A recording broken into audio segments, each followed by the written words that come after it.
So the overarching theme that I want us to think about is that how we manage pain pre and intraoperatively, so before and during surgery, has a massive effect on our patients' post-op pain experience. And I think that we've all got much better at managing post-op pain, and certainly vastly better than I was trained to do back when I graduated in the late 90s, which was kind of about just don't let them run around, don't analgese them too much because then they'll run around and damage their surgical site.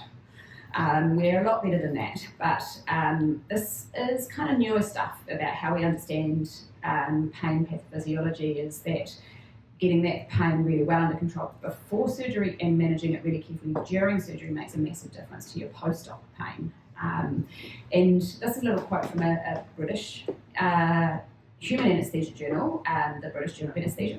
And the quote is that chronic post-surgical pain is one of the most frequent complications after surgery and has an important negative impact on patients' quality of life. And it's quite confronting, actually. The median incidence of chronic pain at 6 to 12 months after surgery is 20 to 30%. That's a lot of people who still have pain 6 to 12 months after their operation. And I think we underestimate how frequently that happens in our patients. Everything else is the same, right? Why would this not be the same? So we're going to go through some kind of gnarly pathophys stuff, which I'm hoping I can try to make not too dry for you guys. I know pain pathways and things tend to make people glaze over. They definitely make me glaze over. But I think it's important that we understand what we're treating. So a few things that we're going to cover that all fit under this umbrella. Peripheral sensitisation, you would have heard that term, is related to inflammation, and the main causes of that are the condition that we're treating. So if your patient's got something that's inflamed pre-surgery, and the surgical trauma, right, what we do, surgery is just controlled trauma and it creates inflammation. And then the other word that you would have heard a lot, I'm sure, is central sensitisation. It's a confusing term, and when you read about this, there's a whole bunch of different terms in textbooks and talks that you might hear, which can make it quite hard to understand. I certainly found it hard to understand, but it's happening at the dorsal horn of the spinal cord, and we're going to go through that in a bit more detail. And the main causes of that central sensitisation are chronic or poorly controlled pain before surgery, so thinking about those patients that come in and already have pain, and intraoperative, what we're going to call nociception. I'll explain what that is. So something that I think you'll probably find that I'm hammering too much during this talk is that unconsciousness doesn't affect either of those processes. So when we've got a patient anaesthetised and we've got them unconscious, none of that affects these processes of pain transmission. All we're doing is having the patient not perceive it, right? And that's really important. We don't want them to feel a pain when they're sleeping, but we need to be thinking about the rest of the pain pathway and what's happening in there as well as just keeping them unconscious. So to understand how that works, we need to have a look at the pain pathway. And most of you have probably seen this diagram before, right? It's a really good one, but again, it's pretty dry. It looks at where the pain pathways start. Oh, no, that's going to do that. Hang on, I'm just going to go back to which one? Is the point? The middle one? Yeah, I'm pointing over to the wall, but there we go. So I'm going to actually hold this, I think. Sorry guys, that's better. Now I can turn around. Starting right down at the nociceptors where the painful stimulus is, travelling up the nerves to the spinal cord and then travelling on up to the brain. So true definition of pain is what's happening at this bit. It's a conscious experience.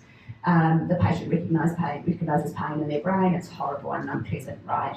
That's pain. The rest of it that happens at all the rest of these pathways is something called nociception. That's at the subconscious level, so they're not aware of it.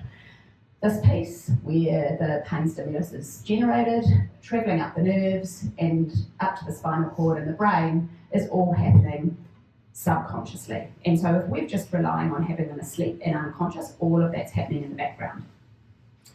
So let's see a little bit about how these pathways behave when we take away the consciousness, right? We've anaesthetised our patient, they're asleep, they're not perceiving the pain. So we take away the perception part that the brain's not getting it, but we're still causing a painful stimulus with surgery. So all of this is still working overdrive, and unless we take a lot of care, this remaining pathway is seriously stimulated even when we're unconscious, and it can become what I kind of think of as really hot, right? It's really, really active, and then when the patient wakes up, they're getting an enormous perception of pain because all those other pathways have been sensitised while they've been unconscious, okay?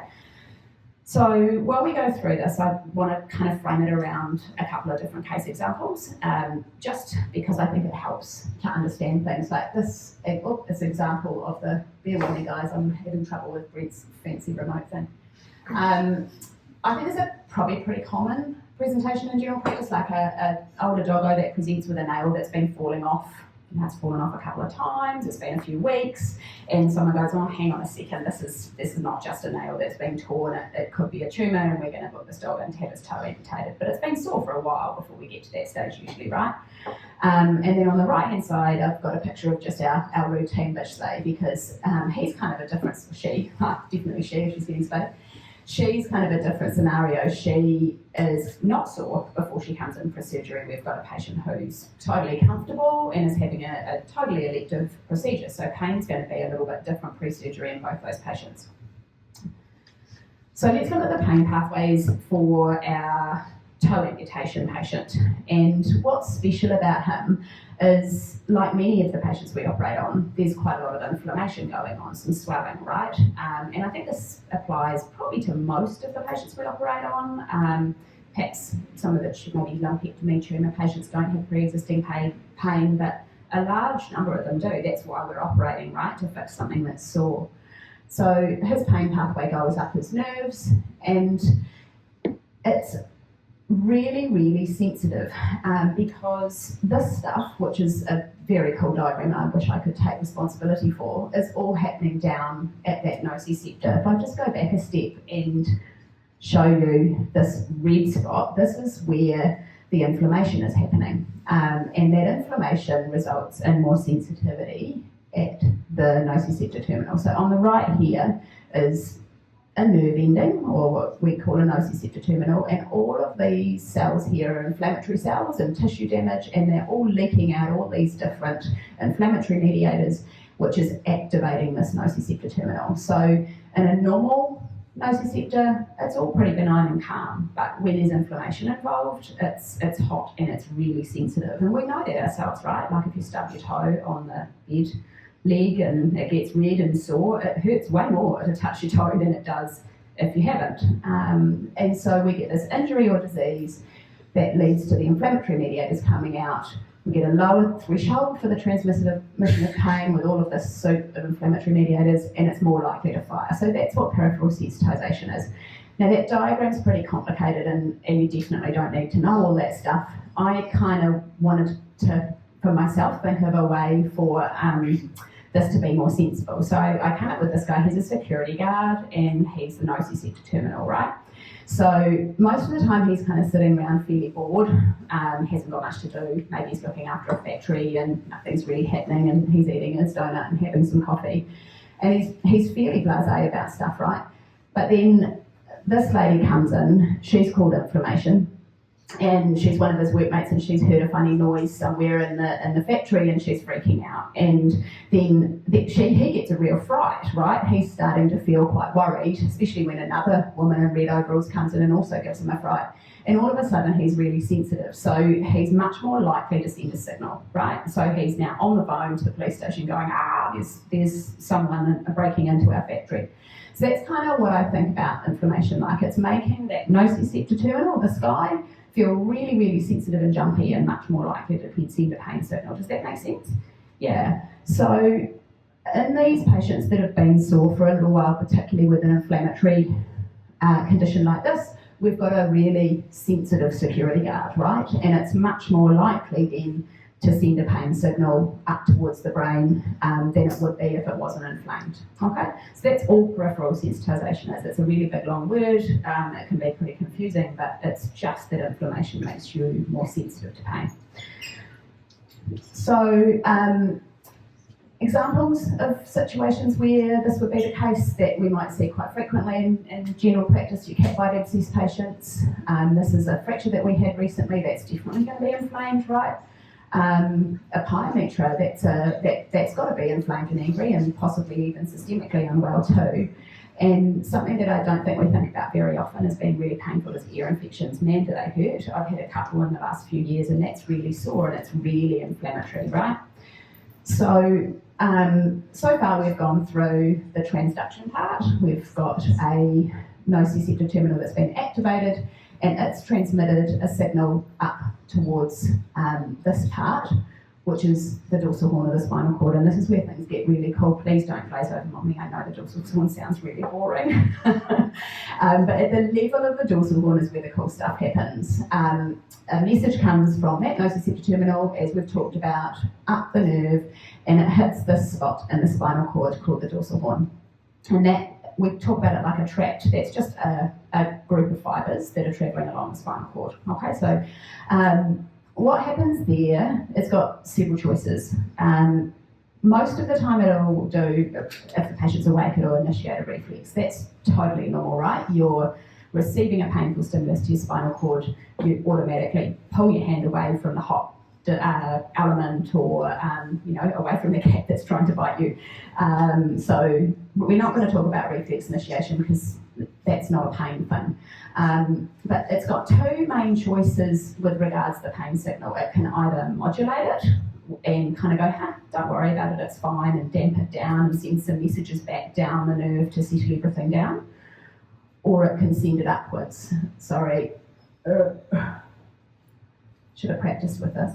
Or it can do what's called projection and send it upwards to the brain for perception. We don't want perception, right? So ideally, we want the pain not to travel past this point.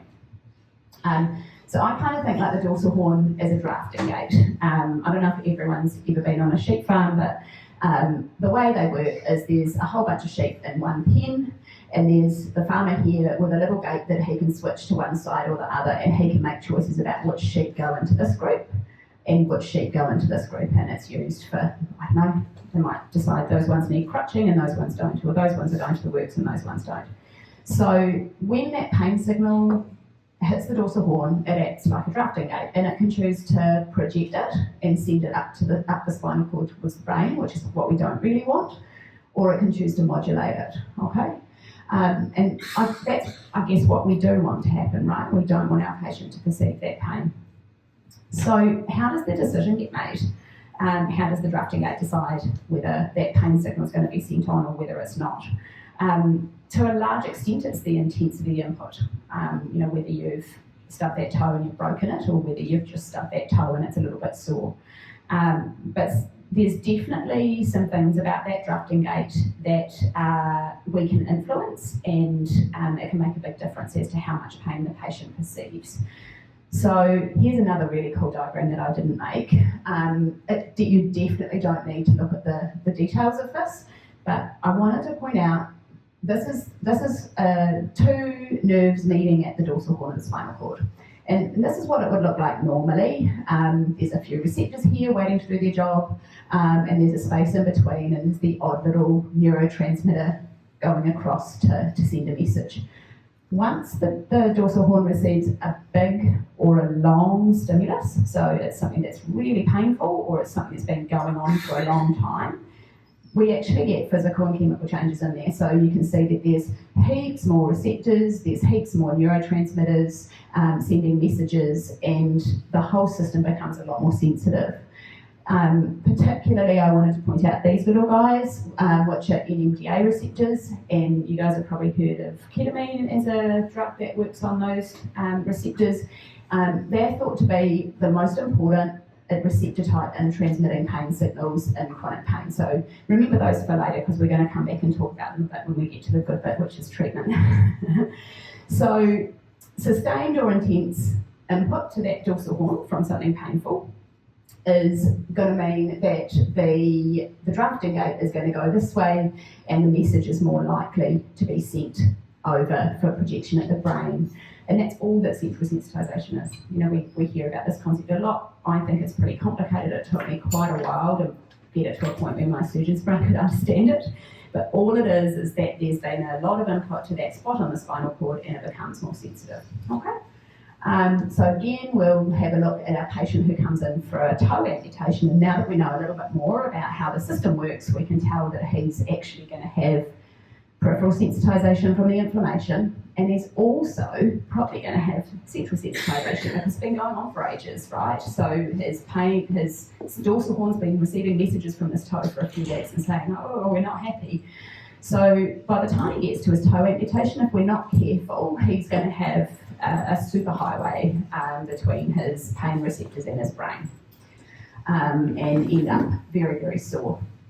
Our spay, she's a little bit different, right? Because she's coming in without any inflammation, without any pain. If she was having a pyometra spay, that would be different, but she's starting with a nice, benign, non-sensitised neurosystem. So her pain is, if we let it go, it's going to go from her abdomen to a dorsal horn, and then if we allow that pain to be too great during surgery, it's going to sensitise that dorsal horn, and it's going to mean that then that drafting gate is switched to sending signals to the brain when she wakes up. And I think that's probably the key bit in understanding why managing pain during surgery is important. If we let that dorsal horn receive intense pain messages, even though our patient is unconscious, we've switched the drafting gate over to being a superhighway to transmitting pain signals when the patient wakes up. Does that make sense? Because I found it really hard to figure out how to explain this well. Got it? Okay, cool.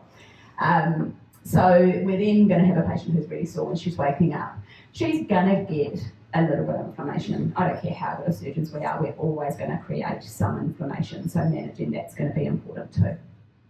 So pop these two diagrams up for us to have a think about. I like to think about pain pathways being like a country road where we've got a fairly skinny road where we've struggled to have two cars passing each other and everything's pretty calm, versus I haven't even counted how many lanes there are on this highway, where if pain signals want to go, they can whiz up there pretty quickly, and multiple can go all at the same time. So in our surgical patients, we want to stay here, right? We want to keep those pain pathways calm and small and not have the drafting gate go the wrong way, okay?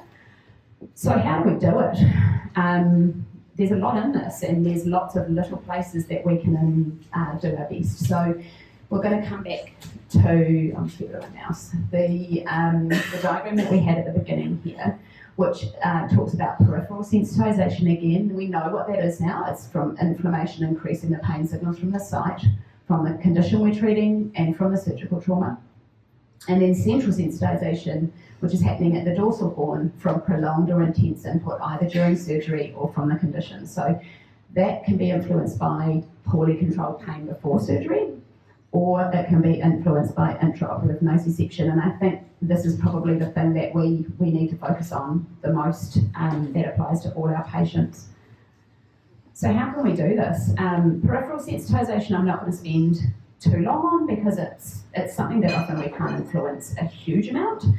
We're given a patient with an inflammatory condition, right? There's swelling involved, we are peripherally sensitised. But we can do our best to reduce that inflammation before any planned procedure. And it doesn't have to be a surgical procedure, it can be an ear flush, right? An ear infection is really sore, and it's really inflamed. So we try to reduce that peripheral sensitisation as much as we can before we go handling those tissues too much. Non-steroidals, where they're not contraindicated, I'm a super big fan of NSAIDs, and understanding that peripheral sensitisation, it sort of now makes sense why they're so effective for surgical pain, right? It's inflammatory pain, there's lots of swelling involved. Using corticosteroids in a few situations, like in this ear, I am definitely not going to tell you how to do dermatology. You guys will be way better at that than me, but I understand there are some indications for corticosteroids in treating otitis patients. Ice cryotherapy, external coaptation in some situations, like keeping these tissues supported and immobilised, is going to reduce the ongoing damage and reduce the inflammation. But we can treat infection where it's indicated, and like that cat bite abscess, And we can definitely minimise surgical trauma as surgeons, like using Halstead's principles, right? Gentle tissue handling, making sure we're not getting too much bleeding and bruising, all of that sort of thing. But I think where the big pickings are to improve on this is in this central sensitisation place, and we really want to influence that drafting gait as much as we can and keep our patient with a dorsal horn that looks like this, that's not too busy, okay? So the first step of that is recognising and treating it pre-surgery. And so this is before the patient even gets near a scalpel or a procedure, thinking about how painful they are and how long they've been painful for. I've got a picture up on here of a fairly typical knee that we see at AOC most days. This is Pepper. She's a working dog for Doc. She's a possum dog, which is kind of cool. Pepper had been on and off lame for several weeks, almost 2 months, but she loves working so much that she wanted to keep going. And then she suddenly became very lame and she ruptured her cruciate. But she had probably been sore for quite a while, right? Like, we've got some pretty significant OA here. She had been a little bit lame, but she'd been soldiering on because she loves her job.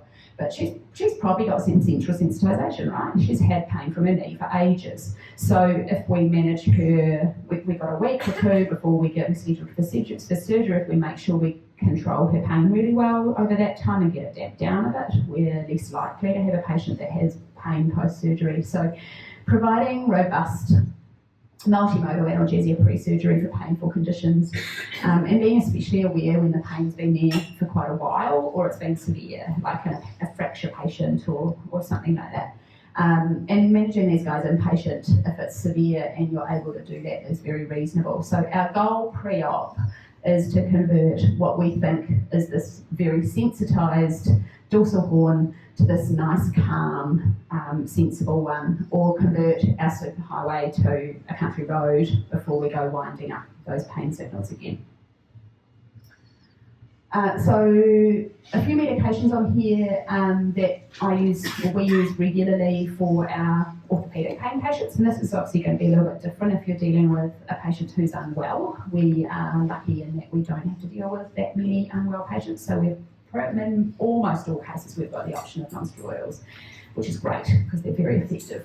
And then adding in some medications that work at the dorsal horn makes sense, right? It's the dorsal horn we're trying to treat, so we want to try and treat in that location.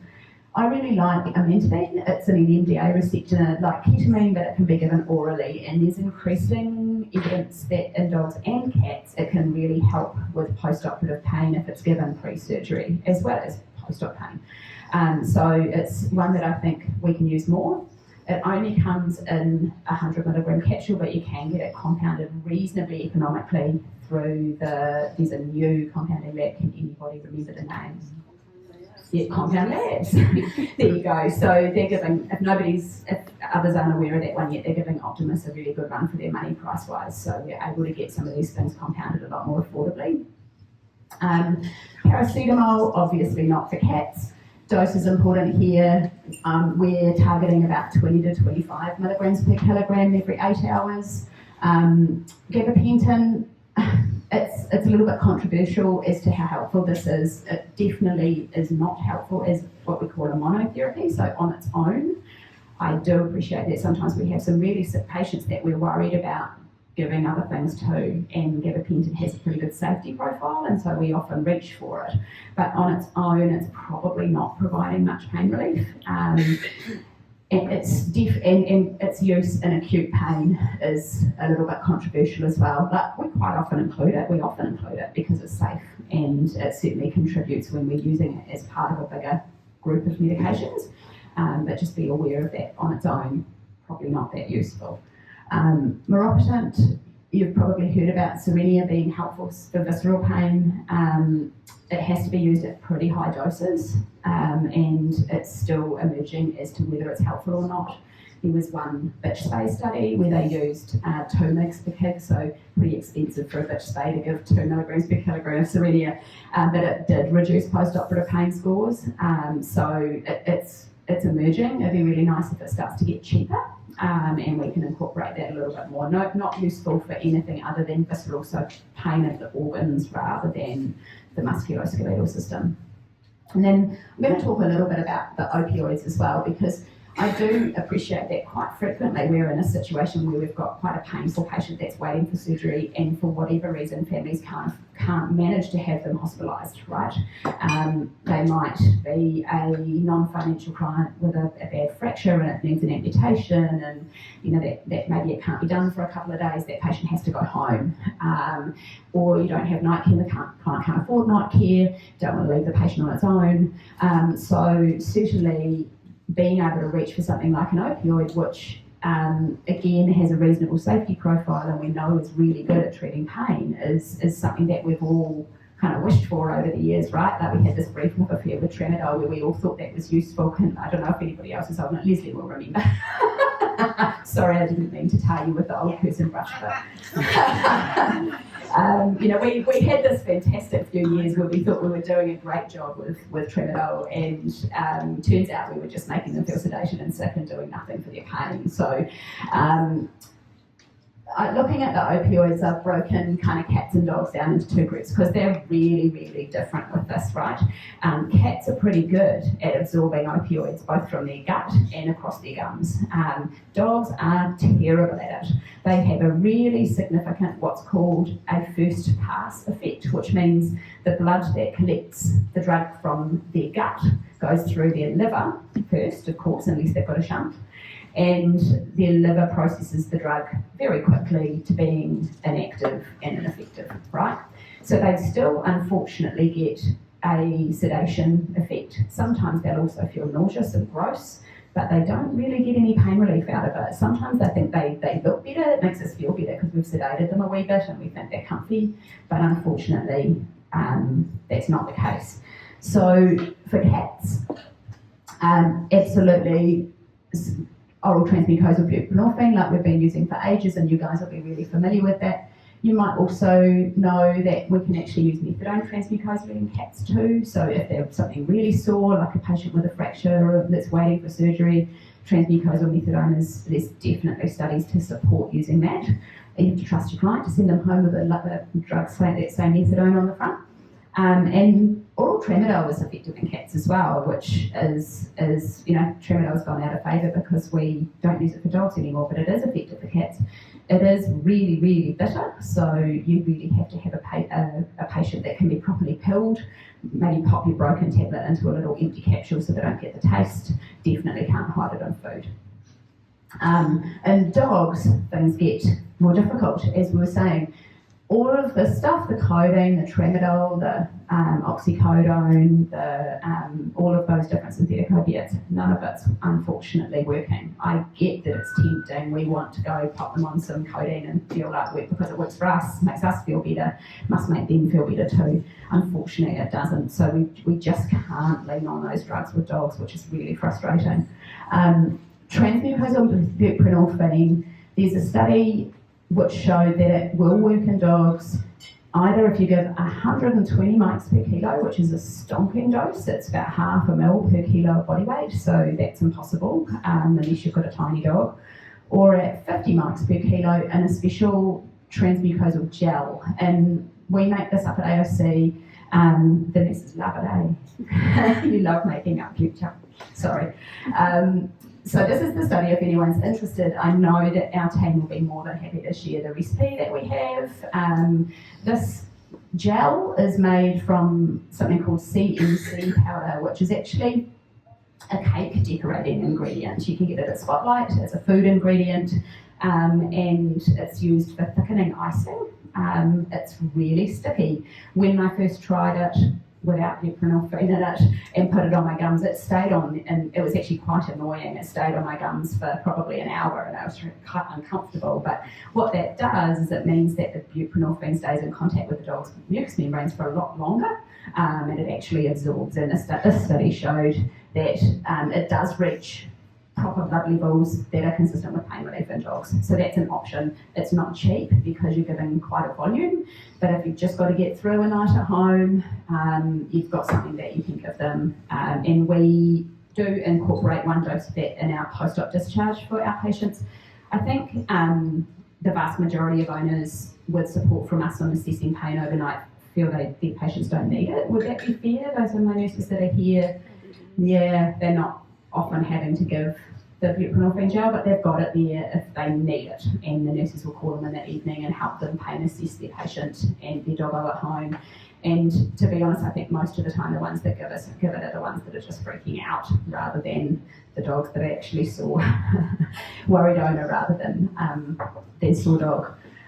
Chat about fentanyl patches. I was speaking to one of you guys before the talk about these, and my comment was that if I put a fentanyl patch on something, you'll know I'm really desperate, because the evidence for these being effective for every patient is pretty poor. Dogs and cats absorb them very differently as individuals, and so for some patients we're getting therapeutic blood levels, for others we're not. And the other thing to be aware of is that there's studies have been done to show that the absorption is especially poor if we put it on the extremities. So I often see them on tails or on the metatarsal. Lots of people do this, right? It started happening, again, I'm showing my age, when fentanyl patches first came out, we were all putting them on the chest, and then it sort of seemed to evolve and much easier to stick to a limb, right? Because you can wrap them right round with the hyperfix and they don't come off. But there's definitely been work showing that they don't really work from there. It makes sense, right? Your blood supply to your extremities is not the same as the blood supply to your core. So we need to, if we are going to use them, we need to pop them on the chest. It is harder to get them to stick there, but it can be done with a lot of sticky spray. And be aware that it's not reliable. You know, some patients, yes, there'll be analgesics with those on board, others they won't, they'll just be sedated and sore. Full 24 hours to reach therapeutic levels in dogs that are going to get an effect from it in 6 hours, and cats so much quicker for those guys. I definitely find it makes them feel pretty pants, regardless of whether they're getting pain relief from it. Yeah. So that's the opioids. If we're inpatient, I'm not going to spend too long on this because it's a whole talk on itself. We've got so many options if you're lucky enough to have them in hospital. Considering some local regional techniques in an inpatient who's really sore is amazing. We can switch their pain totally off for half a day or a day if we block them. Actually, Brent recently had a kitty in with a SI luxation with owners that chose conservative management and popped an epidural in for that. It's like a new cat, eh? Just so much happier after its epidural rolling and purring, and that's nice because it gives them sort of 24 hours of no pain. And then adding medications again that activate that dorsal horn, ketamine in your CRI, IV paracetamol for dogs only, of course. Your full mu agonists, just be aware that most patients are probably going to feel nauseous on fentanyl methadone, even if they're not throwing up. So if they're not eating, they probably feel sick. And it's something that I've noticed a vast difference in transitioning to using less full opiate agonists in my post-op patients, is they just feel so much better. They eat as soon as they're awake, they're up, they're wagging their tails, they're happy, they're bright. I'm not saying opiates are bad, they're awesome. They are the gold standard of pain relief, right? But just be aware, they do make them feel pretty yucky, and we know that from ourselves when we receive them in hospital and things. And then the alpha-2 agonists, they're actually excellent analgesics. They work at the dorsal horn as well, so using those, they can be used in a CRI for patients who are really sore is another tool that we've got. So hopefully with really good pre-op management, we can get our patient through to arriving at surgery here. All right, it's a challenge, but I think it can be done, or at least halfway in between, rather than at the superhighway. So we've talked about that peripheral sensitisation, about from the condition that the animal's got, from the surgical trauma. We've talked about that chronic and poorly controlled pain pre-op. So the next bit I want to talk about, which I think is one of the most important bits, is this intraoperative nociception. And we're not calling it pain because the patient's not conscious, right? To feel pain, you have to be awake and aware.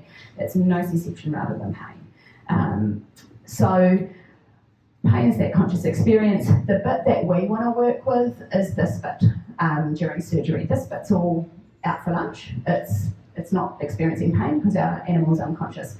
But this bit is absolutely still awake, even though we can't tell that.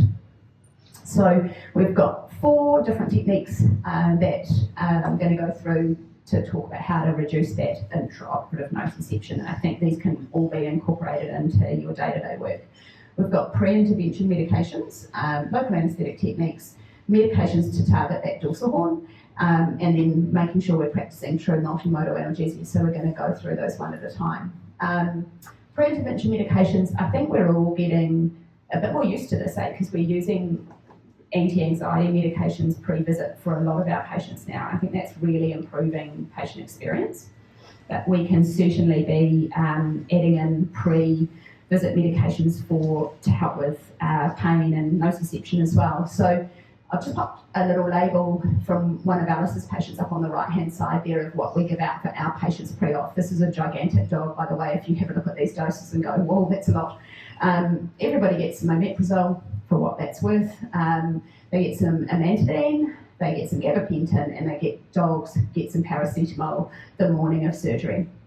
We have owners who are scheduled for the first procedure of the day, give those at 7, and they're normally admitted at 8, and they're not usually going off to sleep till probably about 8:30. So they're on board about an hour and a half to 2 hours before they start their procedure, and we're absolutely fine for them to have that in a little bit of food. And things are changing a wee bit in regard to that fasting. There are some people who, I think probably in a few years, we're going to end up giving everybody a little breakfast before they come in for anaesthesia, but certainly not stressed about a patient having a tablespoon of food to get some pre-op meds in. So the dose rates are down the side here. 3 to 5 mg per kg of amantadine, 20 to 25 of gabapentin, and 20 to 25 of paracetamol. There's, as I mentioned before, some pretty good studies in both dogs and cats that show giving amantadine before surgery reduces pain requirements after surgery. Okay, so we've got it on board before that dorsal horn starts to fire up. Those studies were done in spays as well. So spay is quite often used as a model for studying pain because it's such a common procedure, right? So it's quite easy to study pain post-operatively for a very routine, repeatable procedure. So there's a spay study in cats and one in dogs that showed that amantadine helped with post-operative pain. Gabapentin, again, a little bit controversial.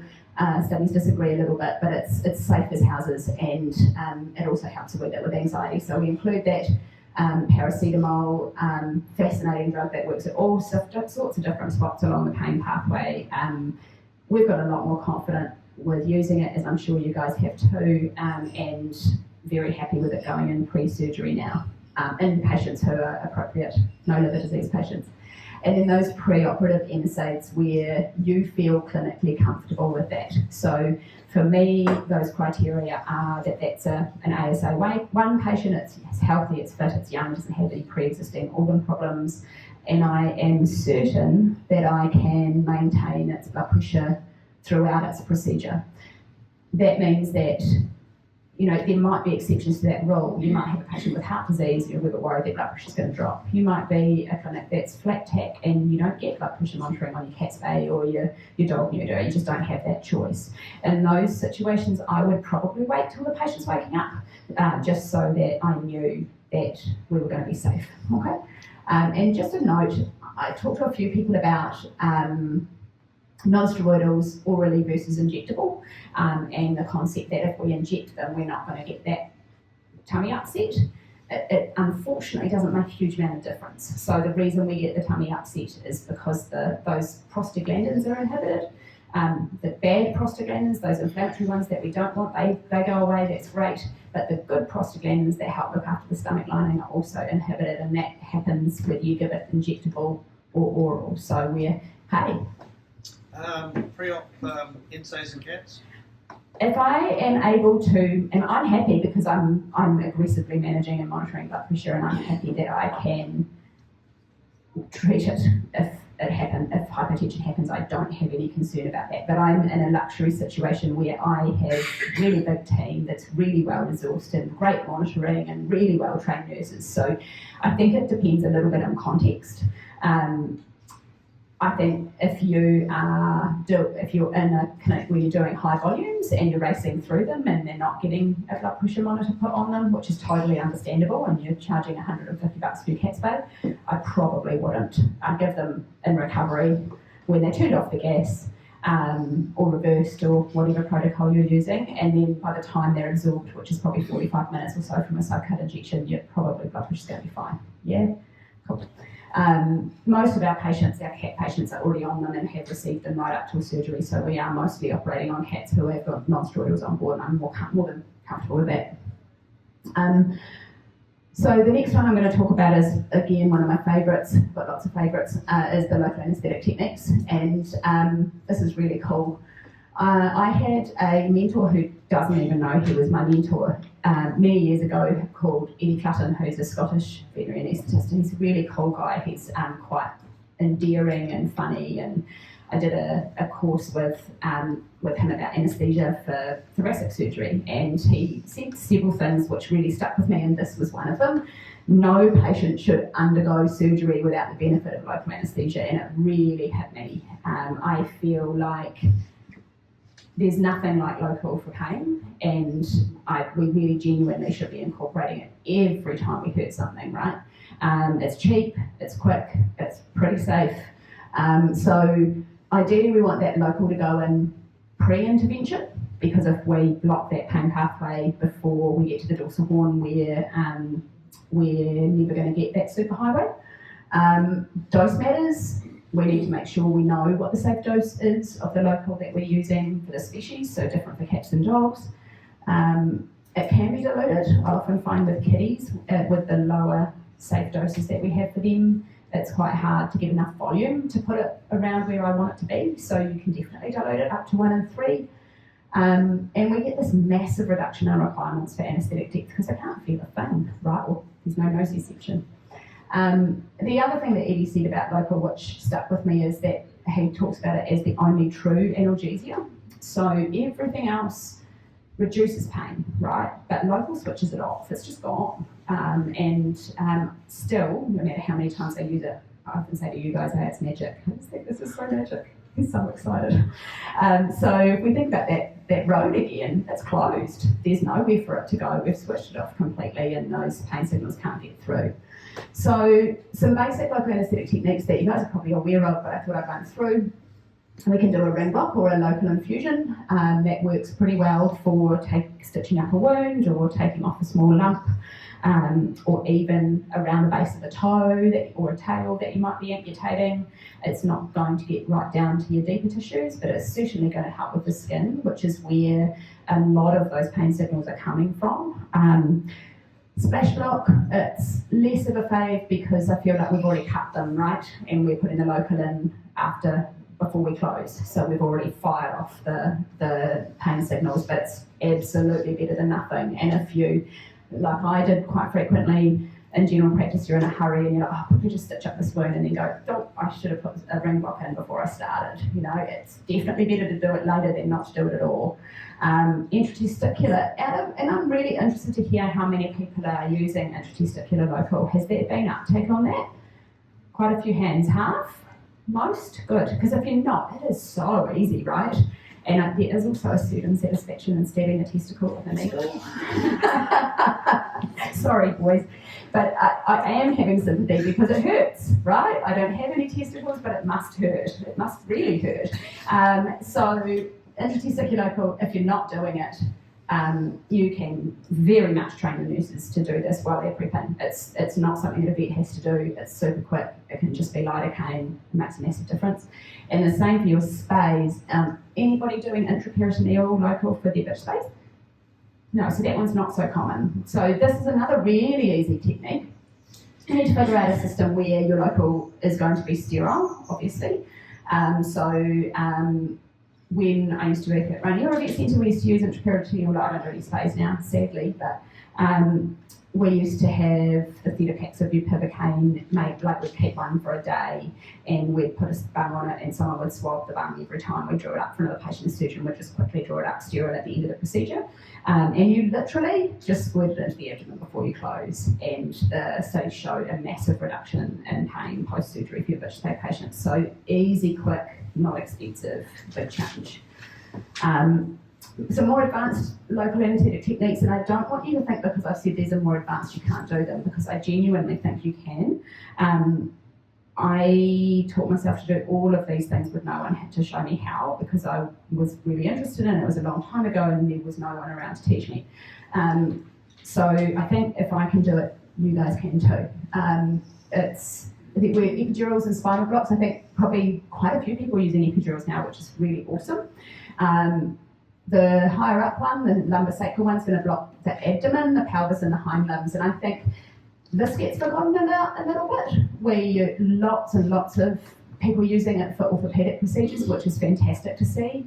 But don't forget it blocks the belly as well. So if you've got an ex-flap, a patient with a foreign body, a patient with a pyometra, often these patients are quite sick and they often have trouble with having a lot of other anaesthetic drugs, drops their blood pressure, drops their heart rate. If you epidural them, they need way less anaesthesia and they need way less post-op analgesia as well. So don't forget that you can do that for your abdominal patients.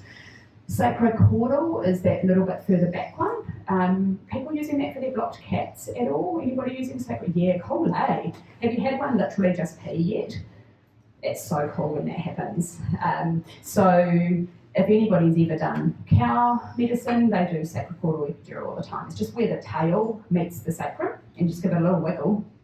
You can feel where the spot is, pop a wee bit of lidocaine in there, and I've had only once it's happened to me, but in a really sick blocked cat who you're scared to anaesthetise, it's got a potassium of 8, often just with a little bit of opioid on board, you can get that little sacrocaudal block in and the whole urethral sphincter goes bleh, and they pee out the plug.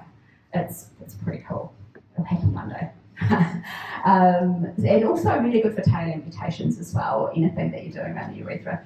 Peripheral nerve blocks, I think the dental fraternity have done such an amazing job at getting us to do dental blocks. We've been doing those for a really long time now, and there's heaps of information out there.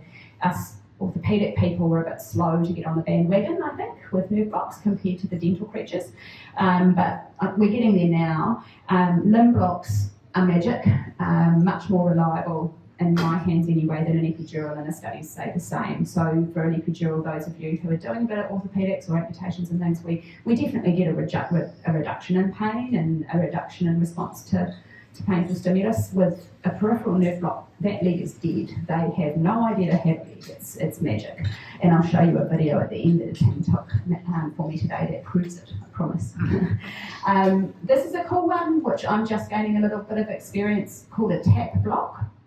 It's a transversus abdominis plane block. So you use ultrasound to find the tummy wall muscles and you put local in between the two layers of muscle where the nerves are that go to the abdominal wall, and their whole belly wall is numb. I had a patient on Sunday with a gallbladder mucocele that was really sick, and we tap blocked her, and it meant we could get away with having her on just 1% of ISO instead of up really high because she couldn't feel her tummy, which was amazing. This is a really good book, which has heaps and heaps and heaps of pictures. If you're interested in local regional anaesthesia, it's a really good one to have. There's also heaps of YouTube videos out there. B. Braun, who make some of the nerve stimulators, have some awesome videos on their website. If you can, grab cadavers. It's a very sad stray that's been euthanized, or have a practice with your ultrasound, have a go at guiding your needle with ultrasound. I taught myself to do that with a jelly with some grapes in it. And then it's not as hard as you think it can be. And I'm a terrible sonographer, so if I can do it, you guys definitely can. You do need a linear probe. I think you'd struggle to do it with a curved one. But ours is a very cheap little machine and we can do it. So I just thought I'd, for interest's sake, show you the different ways that we can put those nerve blocks in. Ideally, we want to make sure we find the right nerve, right? And in dentistry, we've got all these landmarks that we use. In ortho or in other areas of the body, like the ear, that we can block, we've got 3 different methods usually. We've got the nerve stimulator, and we've got some landmark guided ones. This is a greyhound where I'm putting in a what's called a run block. This is the medial side of the leg, and I've got a red line here where the brachial artery is, and we literally just feel where the artery is and plot the local behind it. Like, it's not difficult. You can feel the landmarks, you can almost feel the nerves. And then the last one on the right there is using ultrasound to guide the needle. So here is the femoral artery, and the femoral nerve is right in front of it there, and we're just using ultrasound to guide the needle into the right spot. It's a bit scary when you're getting used to putting a needle next to a big artery, but if you hit it, I promise it doesn't really bleed that much, it just gets a wee bruise. We don't hit it very often. So this is our recipe that we use for our nerve blocks. This can be used in nerves anywhere. Usually, of course, with what we do, we're blocking limbs. So most of the time we've got 2 nerves or 2 lots of nerves to block. We use ropivacaine. It's very long-acting local anaesthetic, a little bit like bupivacaine, but it's less cardiotoxic, so we can use higher doses, which we like. We add a teeny little bit of dexmedetomidine or dexdomitol to that, and a little bit of buprenorphine as well. And that massively extends the duration of the block. So we're getting out to 18 to 24 hours out of our nerve blocks, which is really cool. So for interstate, I thought I'd show you what the nerve stimulator looks like. This, if you haven't got ultrasound in your clinic and you're interested in this is not a massively expensive piece of kit, probably because I'm not the practice owner, I'm like, it's cheap. But I think it's a couple of grand, maybe. Someone might remember, no, it's been a while. And then, so what it is a little machine that puts out an electrical current, and you use these special needles it's got a cable attached to the needle, which is transmit the electrical current, and then it's got a tubing, a bit like an IV extension tubing. And the needle is insulated with plastic all the way down to the tip. So the electrical current only comes out at the very tip of the needle. So what we're using it for is to put the tip of the needle, so we can put the local in the right place, exactly where we want it on the nerve. And hopefully this video will play. This is a video of, I think this is Brent doing a radial nerve block on a German Shepherd. So he's feeling where the nerve is and then popping the needle in based on, we have some beginning landmarks, like a starting point. And then what we're looking for is that when we then turn the little nerve stimulator on, we're getting the appropriate muscular response for the radial nerve. So you can see we're getting carpal extension, that's going upwards like that, and that's the muscle that the radial nerve innervates, so we know that we've got it in the right spot. So it's kind of fun. Okay, so we've talked about pre-intervention, we've talked about local. We're just going to have a little talk about targeting that dorsal horn with medications during surgery, and one of the terms that gets used a little bit for this is anti-hyperalgesia. So it's not so much treating pain, which is analgesia, it's preventing pain from winding up. So a bit of a mouthful of a word, but it does make sense. So mostly about this, I really wanted to talk about ketamine, because ketamine's a really cool drug, not personally for me, but for my patients. Remember we talked right at the beginning about that soup of receptors and neurotransmitters at the dorsal horn, and we looked at those little red stars that were those NMDA receptors. So ketamine targets those receptors. It's an NMDA receptor antagonist, okay? So if we use that post-surgery, we're gonna stop those receptors from getting, or pre-surgery and intra-surgery, sorry. In humans, we know that having some ketamine when you're having surgery reduces post-op analgesia requirements, improves quality of recovery, and it reduces that chronic post-surgical pain. And there's a really cool study where women who were having mastectomy for breast cancer had a single dose of ketamine during their surgery, and compared to those women who didn't have it, they had reduced pain scores for weeks after surgery. It wasn't just while they were having the ketamine in surgery, they didn't have it afterwards. They just had one dose during surgery, so it's kind of magic. The other thing about it, it's what's called a sympathomimetic. So it, to some extent, at least in a healthy patient, it mimics that fight-flight response. So rather than like a lot of the other medicines we might use during surgery for pain, like the fentanyl, it actually is more likely to increase heart rate and blood pressure a little bit, whereas a lot of the other drugs we're going to reduce it, which can be a little bit scary. It reduces your gas requirements by up to 40%. So the amount of isoflurane you might have to use to keep your patient asleep is vastly lower, as well as being pain preventing. It's also an anaesthetic, right? And a lot of other species, like horses, it's used on its own as an anaesthetic in big doses. So it reduces the amount of gas your patient needs, which is great because their blood pressure's nicer. And the starting doses that we tend to use in patients will be about 0.5 milligram per kilogram IV as a little bolus, or a CRI at 5 mics per kilo per minute. Now, any of our nurses able to say how much that is in a bag of fluids when we're running it at the routine weight? We're using a driver now, but It's 0.3. yeah, so 0.3 mils of your normal 100 ml per mil ketamine in a 500 ml bag of fluids if you're running it at your normal 5 ml per kilo per hour fluid rate. So it's not a lot of ketamine, it's only a teeny tiny bit. You do need to give that loading dose of 0.5 milligram per kilogram, but then you can switch over to your bag, or if you're fancy and you've got a syringe driver, the dose is there in mics per kilo per minute. Something that is a very cheap, quick, easy improvement to your spay analgesia protocols is thinking about giving that one little dose of ketamine at the start of your bitch spay. I think this is something that myself and my ex-colleague Katie used to do a long time ago, about 10 or 15 years ago. We got frustrated with these bitch spays, which I'm sure you've all experienced, where everything's going fine, you've found their uterus, and then you go to pull on their ovarian ligament and they go and they try to wake up, right? That's nociception. That's those pain signals flowing up the pain pathways and making it up to the dorsal horn, and the dorsal horn's going, we're getting eaten by a tiger, and all of these sympathetic pathways, these fight-flight pathways get activated. So we started giving this little dose of ketamine, 0.5 milligram per kilogram, just when you made your first skin incision and your bitch spay. So obviously it needs to be cheap, right? We can't be putting all our bitch spay patients on a ketamine CRI on a syringe driver. But what we found is if we give them that little dose at the beginning of surgery, lasts about 15 or 20 minutes. The vast majority of those dogs would go through that painful bit. If you're a reasonably experienced surgeon, you get through your abdominal wall, you get to pull on your ovaries, and if you're a ovarian ligament tearer like me, they go through that bit without noticing. And then as you're getting finished and you're starting to close up, it's starting to wear off.